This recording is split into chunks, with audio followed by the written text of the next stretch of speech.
കേരളയിലെ അങ്കോല ദേശീയപാതയിലുണ്ടായ മണ്ണിടിച്ചിലില് കാണാതായ അർജുനായുള്ള തെരച്ചില് 11ാം ദിവസവും തുടരുമ്പോൾ ദൗത്യത്തിന് വെല്ലുവിളിയായി കാലാവസ്ഥ.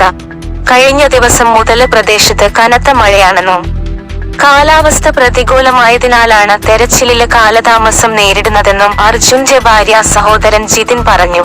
പുഴയില് അടിയൊഴുക്ക് കുറഞ്ഞ ശേഷം നാവികസേനയ്ക്ക് രക്ഷാദൗത്യം മുന്നോട്ട് കൊണ്ടുപോകാൻ സാധിക്കുമെന്ന് വിശ്വാസമുണ്ടെന്നും അദ്ദേഹം പറഞ്ഞു. രക്ഷാദൗത്യത്തിന്റെ ഓരോ വിവരങ്ങളും അധികൃതർ പങ്കുവയ്ക്കുന്നുണ്ട്. കാലാവസ്ഥ അനുകൂലമാകുന്ന നിലയിൽ തെരച്ചില് പുരോഗമിക്കുമെന്ന് ഉദ്യോഗസ്ഥർ അറിയിച്ചു. കഴിഞ്ഞ 11 ദിവസമായി അർജുനായുള്ള കാത്തിരിപ്പിലാണ് കുടുംബം. എന്നാലും യാഥാർത്ഥ്യം ഉൾക്കൊണ്ടിട്ടുണ്ട്. പ്രതികൂല കാലാവസ്ഥ നിലനിൽക്കുന്നതിനാൽ അർജുനു വേണ്ടി മറ്റൊരു ജീവൻ കൂടി ബലി നൽകാൻ ഞങ്ങൾ തയ്യാറല്ല, ജിതൻ പറഞ്ഞു. ഇന്നലെ രാത്രി മുതൽ പ്രദേശത്ത് കനത്ത മഴയും കാറ്റുമാണുള്ളത്. പ്രതികൂല കാലാവസ്ഥയായതിനാല് പുഴയിലെ അടിയൊഴുക്ക് നിരീക്ഷിച്ചാണ് രക്ഷാദൗത്യം പുരോഗമിക്കുന്നത്. കരയിൽ നിന്ന് 60 മീറ്റർ അകലെയാണ് അർജുന്റെ ട്രക്കുള്ളതെന്നാണ് എക്സ്കവേറ്ററിൽ തെളിഞ്ഞത്.